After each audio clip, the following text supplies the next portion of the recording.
Boa noite, meus irmãos. Graça e paz do nosso Senhor Jesus. É um privilégio para mim estar aqui. Pela primeira vez nesse púlpito que, ao longo de tantos anos, eu cresci aqui nessa igreja. Ao longo de tantos anos eu fui grandemente abençoado e sou muito grato pela oportunidade que estou tendo aqui. E para a nossa reflexão de hoje, vamos abrir a nossa Bíblia na primeira carta do apóstolo Pedro. Primeira carta do apóstolo Pedro, capítulo 1. Nós vamos ler dos versículos 13 ao 16. Eu leio e os irmãos acompanham. 1 Pedro 1, versículos 13 ao 16. Diz assim a palavra do Senhor: Por isso, cingindo o vosso entendimento, sede sóbrios e esperai inteiramente na graça que vos está sendo trazida na revelação de Jesus Cristo. Como filhos da obediência, não vos amoldeis às paixões que tinhais anteriormente na vossa ignorância. Pelo contrário, segundo é santo aquele que vos chamou, tornai-vos santos também vós mesmos em todo o vosso procedimento. Porque escrito está, sede santo, porque eu sou santo. Vamos orar mais uma vez, meus irmãos. Senhor nosso Deus, a Tua palavra foi lida. Nós pedimos que com o Teu Espírito o Senhor possa iluminar o nosso coração, possa fazer a Tua palavra penetrar no nosso coração e realmente mudar as nossas vidas, Deus. Esse é o nosso pedido, no nome de Jesus. Amém. Meus irmãos, como vocês reagiriam se de repente o seu cônjuge chegasse para você e falasse assim: Benzinho, eu tenho uma boa e uma má notícia. A boa é que a gente vai viajar. A gente vai viajar pelo Brasil todo. A gente vai tirar um tempo. Oh, que bom, né? Coisa legal. E qual que é a ruim? A ruim é que vendi o fogão, vendi a geladeira, nossa cama, o armário e a nossa casa também. Eu vendi tudo. E aí eu comprei uma van toda equipada, uma motorhome, alguma coisa nesse sentido. E agora a gente vai viver uma vida nômade, né? Essa foi a decisão do casal Lucas e a Beatriz, do canal do YouTube Vai na Estrada. Eles têm diversos vídeos mostrando como que é esse estilo de vida, né, que é tão diferente do nosso, né, que nós estamos aqui entre paredes, sempre com um teto sobre a nossa cabeça, porque a gente acaba que fica preso aos nossos relacionamentos, a gente fica preso ao nosso serviço, à nossa família, aos nossos filhos, à educação. Então, nós, de uma certa forma, vivemos um estilo de vida que ele é imposto por esse ambiente urbano que a gente vive. E, de uma forma ou de outra, né, a Bíblia ela traz para nós sobre o mundo, né, o mundo, esse sistema que vem do pecado, sistema que foi criado a partir da queda, que acaba impondo sobre nós, através da cultura, através de ideologias, um estilo de vida que muitas vezes não condiz com o que Deus criou para que nós vivêssemos. A palavra de Deus, ela não fala se a gente tem que viver um estilo de vida estático, ou se a gente tem que fazer parte do clube das 5, se a gente tem que, de repente, fazer um crossfit, mas ela fala como nós devemos viver. E nessa carta de Pedro, ele escreve para os cristãos que eles estão na dispersão do Ponto, na Galácia, na Capadócia, na Ásia, na Bitínia, região hoje que é a região da Turquia, porque esses cristãos, eles que estavam em Jerusalém, eles precisaram abandonar as suas casas, precisaram ali mudar um pouco o seu estilo de vida, porque eles estavam sendo perseguidos pelo Império Romano ali na década de 50 depois de Cristo, aproximadamente. E então Pedro ele começa a falar para esses cristãos algumas verdades sobre o Evangelho, começa a relembrá-los sobre algumas coisas, começa a falar que, bendito, a partir do versículo 3, se você tiver com a sua Bíblia aberta acompanhando, bendito Deus, o Pai do nosso Senhor Jesus Cristo, que nos regenerou para uma viva esperança, que garante para nós uma herança que é incorruptível, que é sem mácula, imarcessível, né? Ou seja, ela não murcha, né? Ela não se perde, que ela nos guarda, que Deus ele nos guarda pelo seu poder, mediante a fé. E Pedro ele fala, nisso vocês exultem, nisso exultai, nisso vocês tenham um motivo para ficar feliz, porque apesar das dificuldades, né, apesar das grandes tribulações que vocês estão passando, vocês vão ver que essa fé que Deus deu para vocês, ela é mais valiosa do que qualquer outra coisa. É nesses momentos de dificuldade que a fé de vocês vai brilhar cada vez mais como um ouro que é purificado pelo fogo. E nisso, né, todo esse evangelho, toda essa fé provada que vai redundar num louvor a Deus, uma fé que cumpre o seu papel, que é a salvação da sua alma, todas essas coisas que foram trazidas a vocês, vocês não viram, vocês não ouviram diretamente de Jesus boa parte dessas coisas. Aliás, vocês não viram nada de Jesus, porque Pedro ele fala assim, porque vocês não tendo visto como eu vi, como eu peguei, eu senti o cheiro de Jesus, eu vi Jesus subindo ao céu, vocês não viram nada disso e vocês ainda assim creem, vocês ainda assim o amam, e isso é um motivo de uma alegria indizível, porque para vocês, Pedro falando para os cristãos, para vocês foi revelado essas coisas que os profetas queriam saber.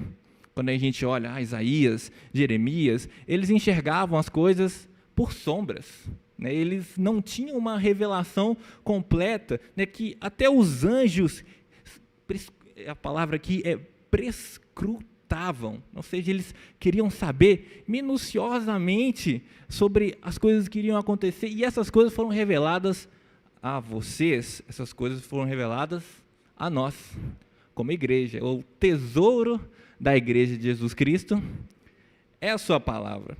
E nisso nós chegamos no texto de hoje. E a proposta que vai guiar a nossa reflexão hoje aqui é que Deus nos chama a um estilo de vida sóbrio, esperançoso e santo, firmado no Evangelho e na sua santidade.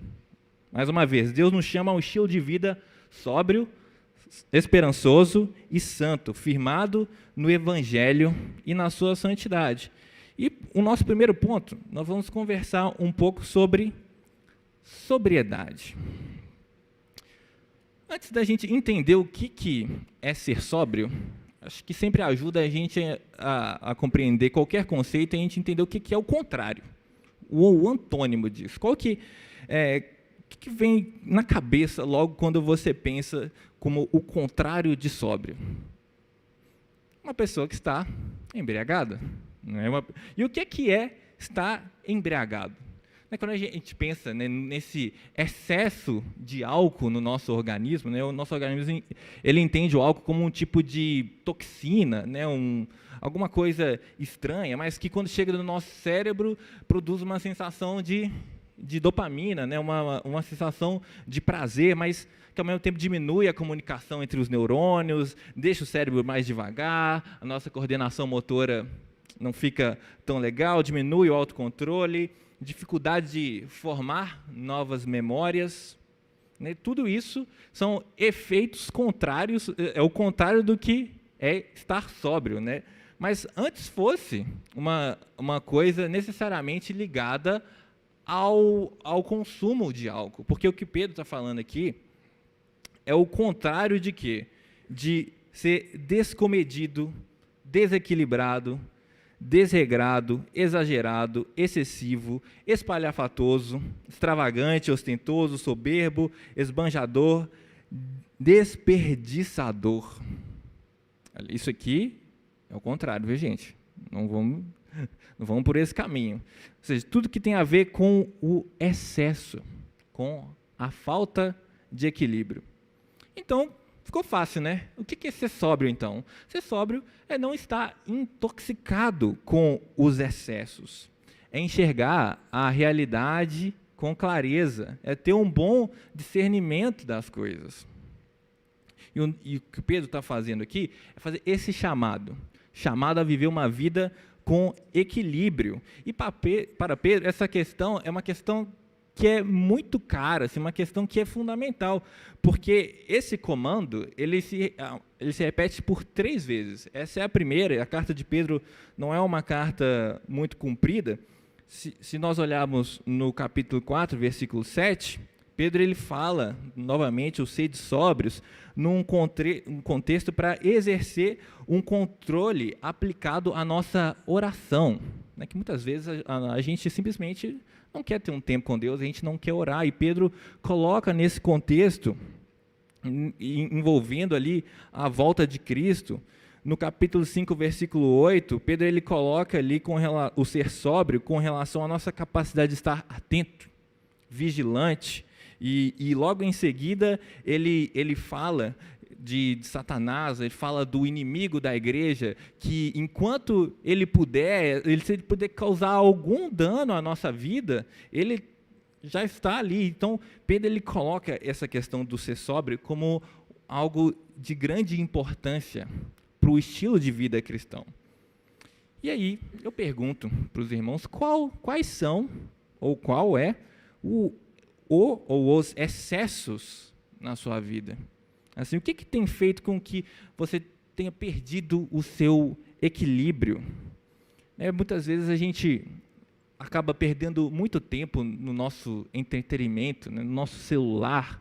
Quantas horas nós passamos diante do celular, os jovens aí com o TikTok, e todas as ofertas de entretenimento, Netflix, diversos tipos de fofoca e motivos para procrastinar. Será que é isso? Ou será que é o oposto? Será que é o excesso de trabalho, excesso de compromisso, onde não existe mais descanso, onde não existe mais relacionamento? Quais são os seus excessos? O que tem feito com que você tenha perdido o seu equilíbrio emocional, o seu equilíbrio financeiro, o equilíbrio no número de tarefas do seu dia?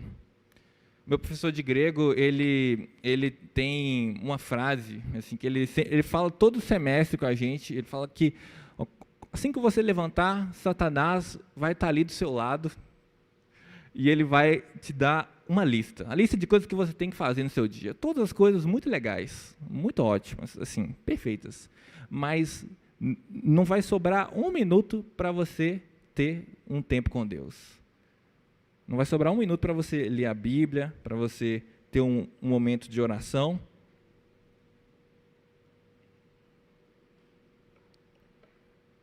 Quais são os seus excessos? Pedro, ele, através do Espírito Santo, inspirado pelo Espírito Santo, ele nos chama a uma vida de equilíbrio, a uma vida de sobriedade. Que essa é a primeira marca do estilo de vida do cristão.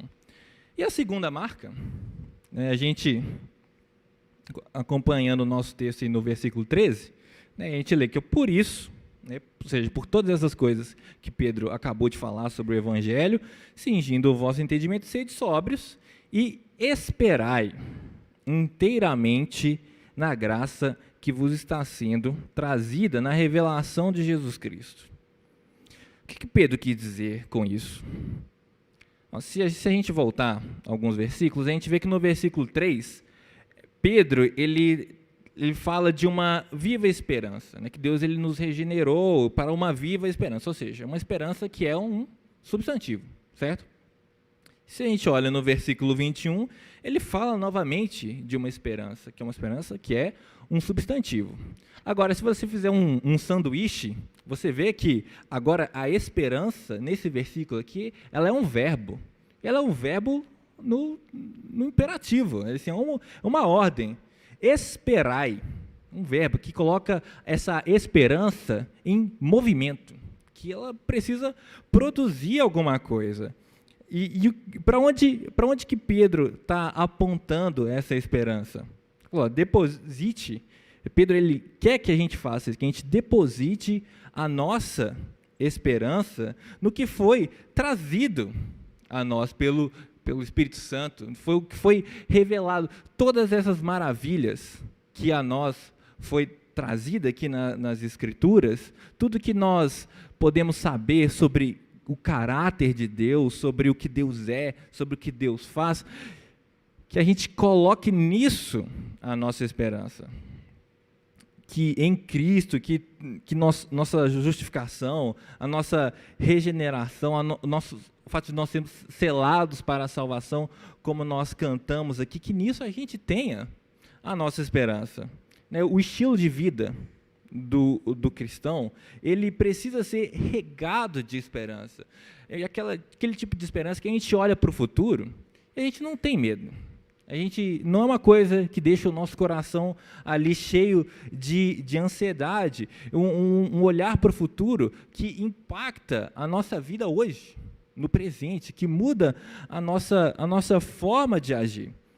Imagine que chegou algum milionário para você e falou assim, olha, no final do ano, você pode ter certeza, já vou aqui assinar aqui os documentos aqui, e em dezembro vai estar na sua conta ali R$1 milhão.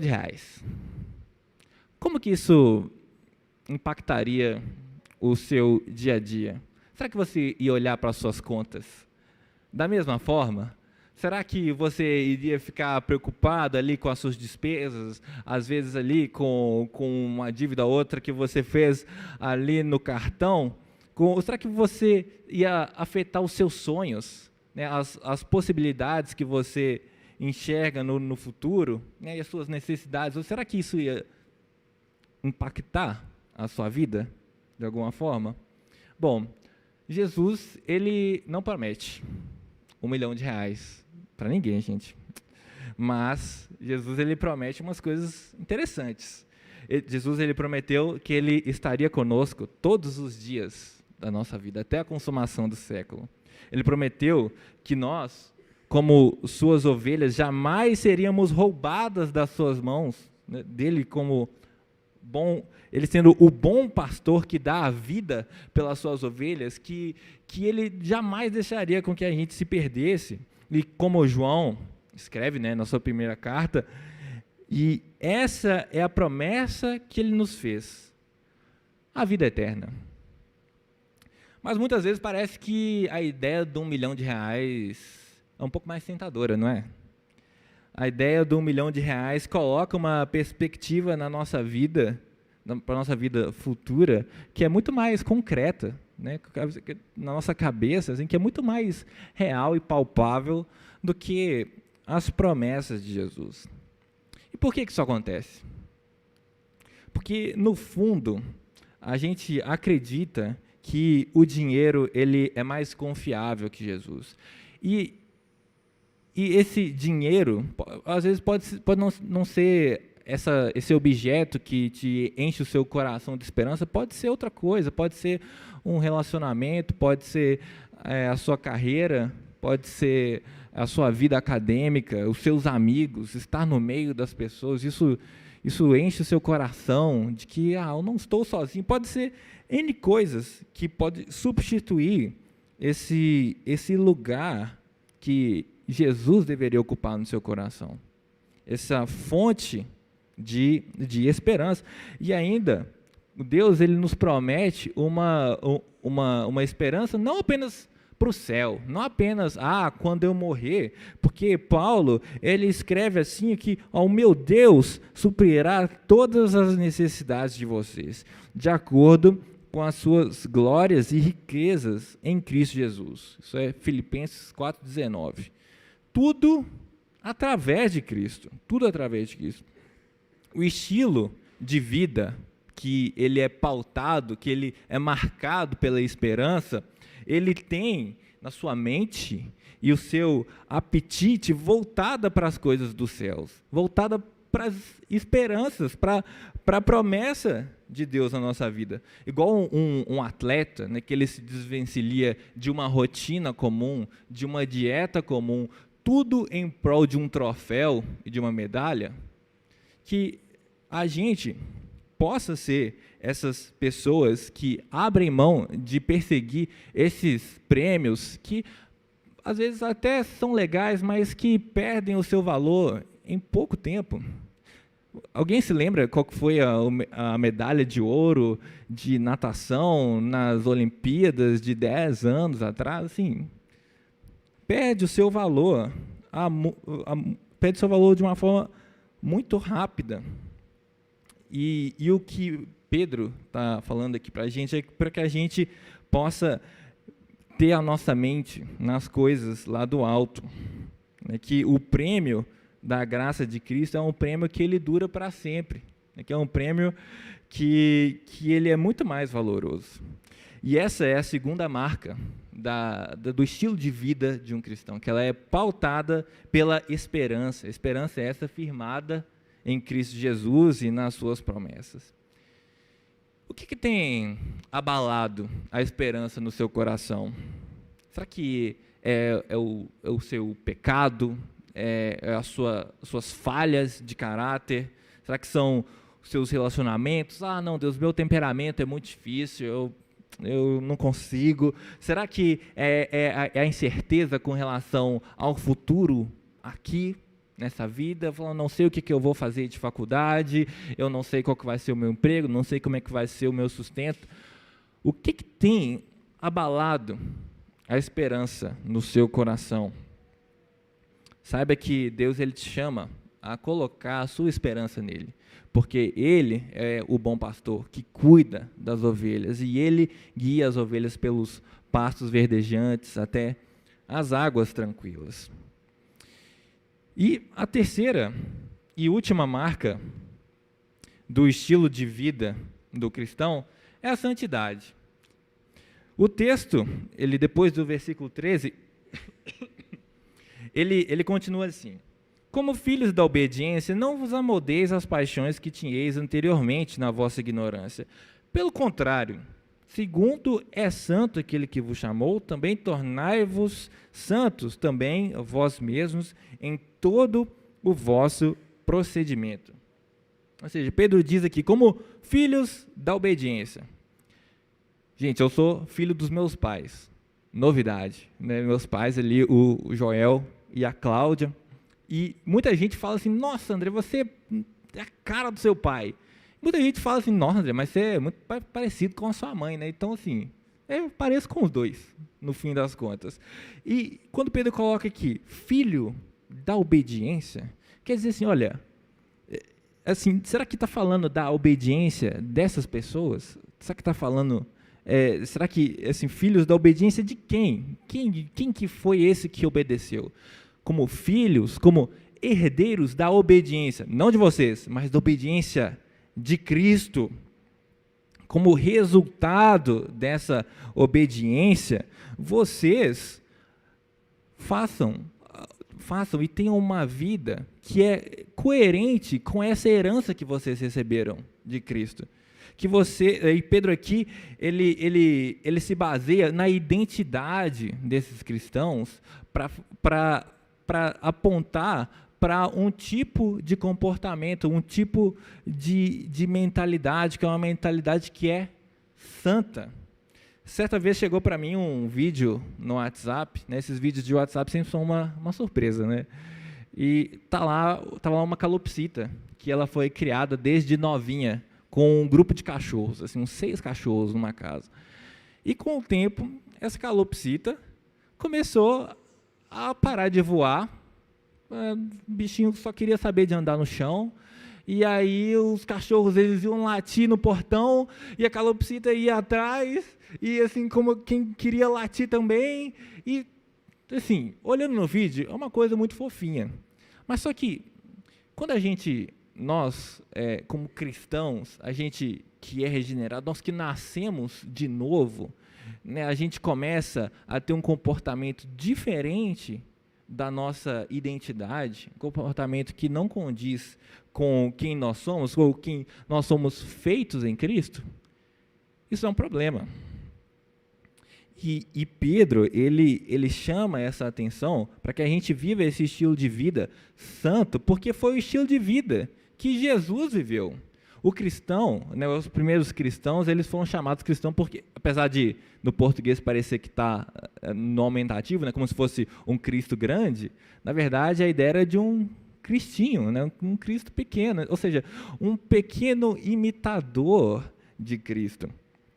E como que foi esse estilo de vida de Cristo? O que Jesus fazia de tão especial?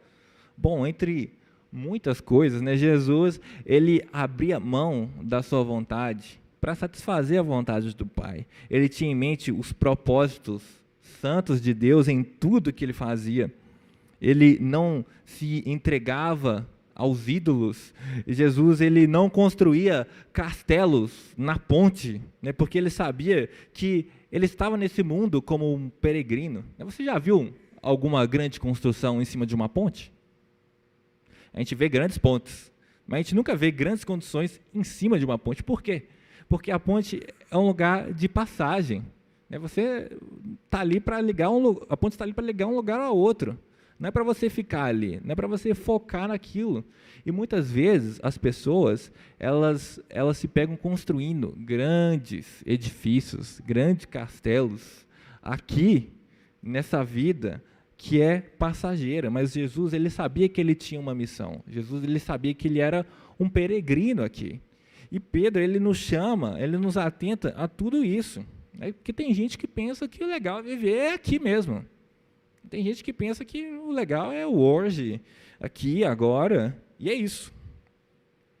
Mas Deus, através de Pedro, ele está nos chamando a abandonarmos esse estilo de vida.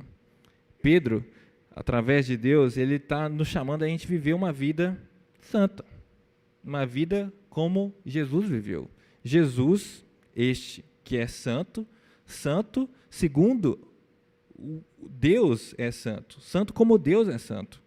E a nossa santidade, ela está afirmada nessa afirmação, no sede santos, porque eu sou santo.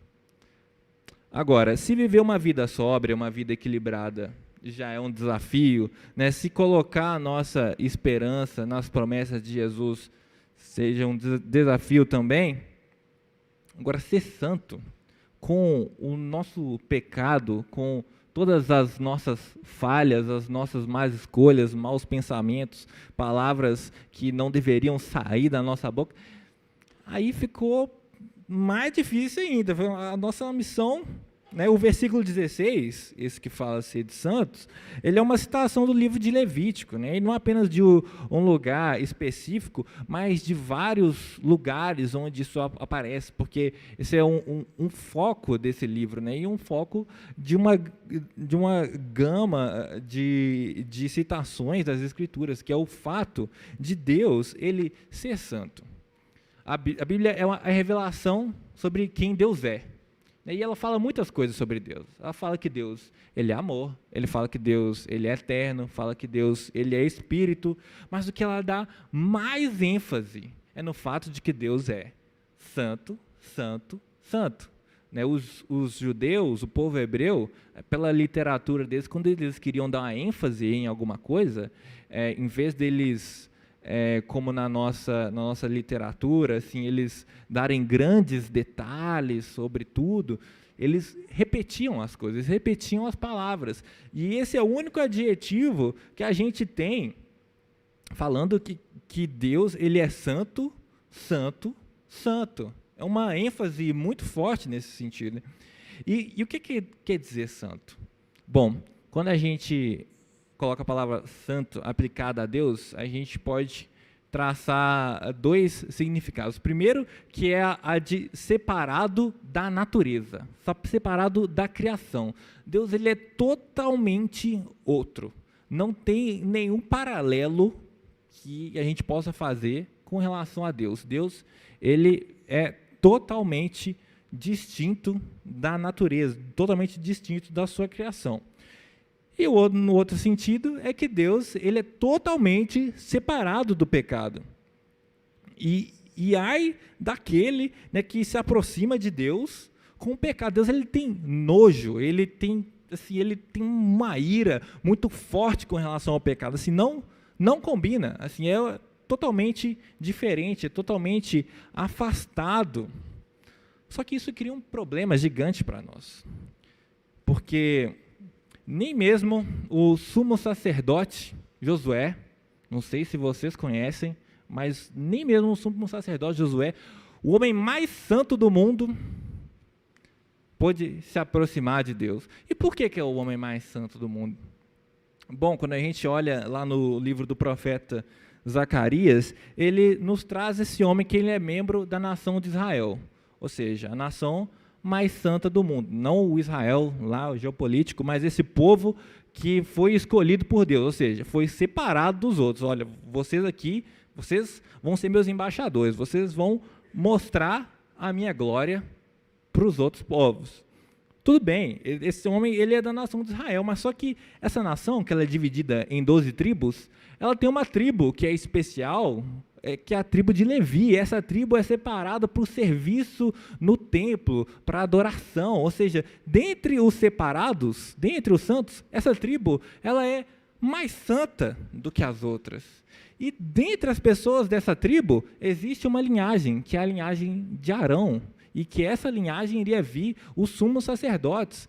Então, essa é uma linhagem dentro de dentro de uma tribo, dentro de uma nação que é santa, ou seja, o homem mais santo do mundo, o sumo sacerdote Josué. E quando ele chegou diante de Deus, as suas vestes estavam impuras. Isso é um problema, e foi preciso que o anjo do Senhor, que a partir do Novo Testamento a gente entende que é a figura de Jesus Cristo, que ele tocasse no sumo sacerdote e trocasse as suas roupas, que o revestisse com roupas, com trajes nobres, né, por um turbante que estivesse limpo. E o motivo de Pedro colocar a santidade de Deus como um argumento para a nossa santidade é porque aqueles que pertencem a esse povo que não está preso a uma raça étnica, não está preso a um país, mas que é ligado pela fé no mediador entre Deus e os homens, que é Jesus Cristo, esse povo da aliança, que eles estão sobre o sacrifício de Cristo, eles já tiveram as suas vestes trocadas por vestes novas. Nós, diante de Deus, por causa de Jesus, a gente não tem mais as roupas sujas diante de Deus. E a gente pode se aproximar, a gente pode se chegar a Deus sem medo de ser rejeitado pelas nossas impurezas. E é evidente que nós ainda pecamos, que nós temos diversas falhas, que a gente precisa constantemente ter a nossa vida banhada pela graça de Cristo. Mas a característica do povo que foi liberto da escravidão e que caminha rumo a essa terra prometida é que ele é santo, assim como o seu Deus é santo. Essas coisas elas precisam combinar. E o próprio Deus, ele providenciou meios para isso. Santidade é fruto de uma vida compromissada com Deus e um andar constante na sua direção. Um andar constante no sentido de nos lavar dos nossos pecados, de pedir perdão, de admitir as nossas falhas e confiar que Cristo é aquele que nos redime dos nossos pecados. O que tem impedido você de caminhar mais próximo de Deus? Quais são os pecados que tenazmente têm te assediado? As dificuldades que você tem tido para se livrar dessas coisas?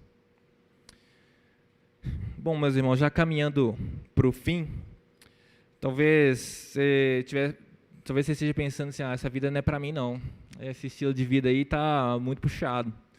É mais fácil eu levantar às 5 horas da manhã para ir na academia ou qualquer coisa nesse sentido, do que, ou às vezes eu comprar uma van e sair pelo país, né, do que eu simplesmente viver essa vida, nesse estilo de vida que tem essas marcas. Porque, bom, tem diversas coisas na minha vida que me levam a um certo tipo de embriaguez, né? Talvez na sua vida é um excesso de tristeza no seu coração, ou é um apetite desenfreado, ou é uma necessidade de estar sempre com amigos, sempre aprovando as coisas que você faz, as coisas que você fala, né? Ou de repente é a sua dificuldade de vir na igreja quando o seu time está jogando, diversas coisas que me embriagam e que me impedem, eu não consigo. Ou talvez você esteja pensando assim, não, porque, né, a gente sempre pensa, né, a esperança é a última que morre, mas é só esperar chegar a demissão do serviço, ou a crise no casamento, a rebeldia dos filhos, o não da pessoa que você estava ali interessado, e puf, a esperança se foi. Cadê o futuro? O futuro que eu almejava para mim, de repente eu não consigo mais ver, e a minha esperança foi embora.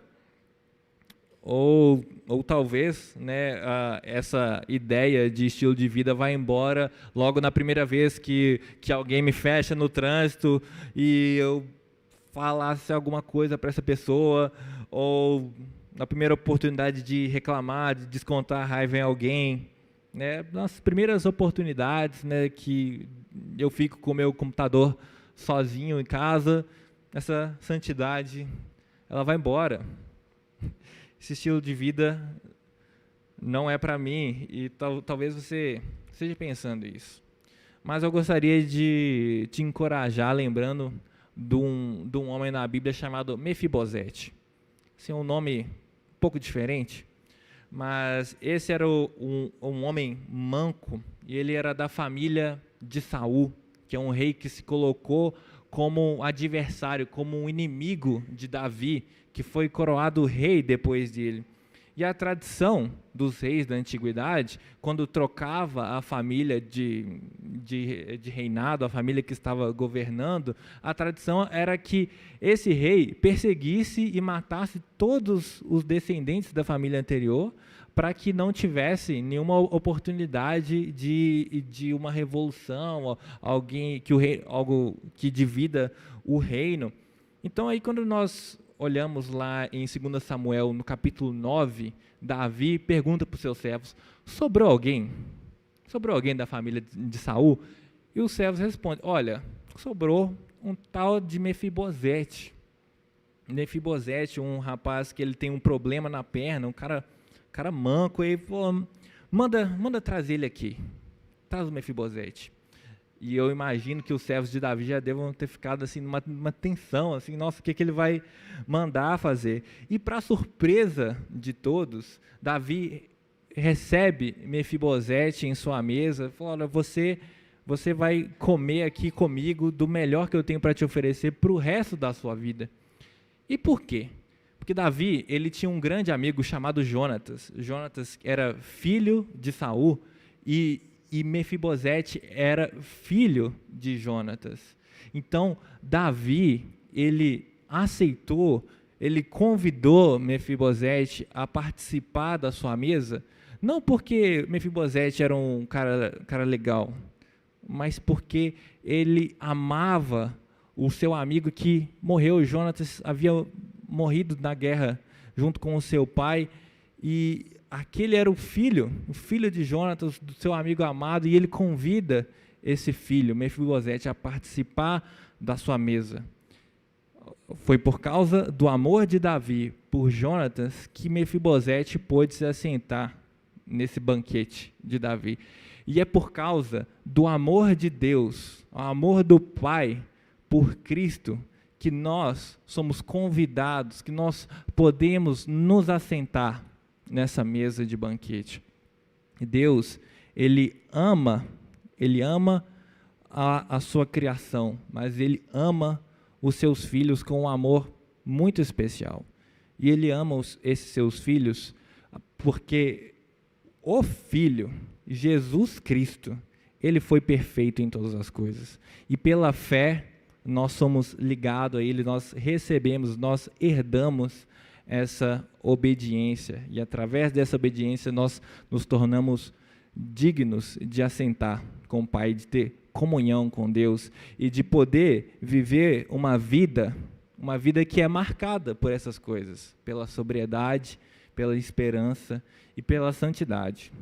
Então, meus irmãos, que nós possamos refletir sobre isso durante a semana, que a gente possa realmente ter a nossa esperança em Deus, que a gente possa viver uma vida sóbria, uma vida equilibrada e uma vida santa, né, confiando sempre que é Jesus, né, através do seu Espírito, que nos guia por esse caminho. Vamos orar? Senhor nosso Deus, o Senhor é o nosso Pai e o Senhor tem cuidado de nós de uma maneira indescritível. E nós só temos a agradecer, Deus, porque isso é tudo fruto da Tua graça e da Tua misericórdia, Deus. Queremos Te pedir, como igreja, Deus, que o Senhor possa estar avivando em nós todo o equilíbrio, Deus, toda a sabedoria que vem do Teu Santo Espírito, que a nossa esperança possa estar cada vez mais firmada no Senhor, Deus, que o Senhor possa estar purificando o nosso coração, o nosso desejo, Deus, as palavras que saem da nossa boca, as ações que as nossas mãos fazem, Deus, que tudo isso possa ser purificado, lavado, Deus, que nós possamos ser cada vez mais feitos segundo a imagem do Teu Filho Jesus. É o que nós te pedimos, no nome santo de Jesus. Amém.